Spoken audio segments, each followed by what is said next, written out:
दरम्यान उपसभापती नीलम गोरे चुकलेल्याच नाहीयेत। विधिमंडळ कायदेतज्ञ अनंत कळसेंनी हे आपलं मत दिलेलं आहे। काल नीलम गोरेंनी या एसपी संदर्भामध्ये निलंबनाची कारवाई करण्याचे आदेश दिलेले होते आणि या वादावरती पडदा टाकला होता। त्यानंतर त्या चुकल्या नाहीत असं मत जे आहे ते कायदेतज्ञ अनंत कळसेंनी व्यक्त केलेलं आहे।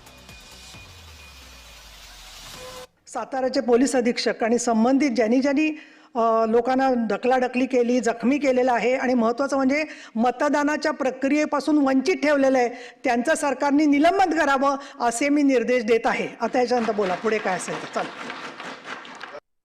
माननीय उपसभापतींना किंवा उपाध्यक्षांना किंवा इव्हन पॅनेल ऑफ चेअरमन जे असतात त्यांना सुद्धा माननीय सभापती किंवा अध्यक्षांच्या स्थानावरून काम करीत असताना त्यांना माननीय अध्यक्षांचे संपूर्ण अधिकार हे प्राप्त असतात।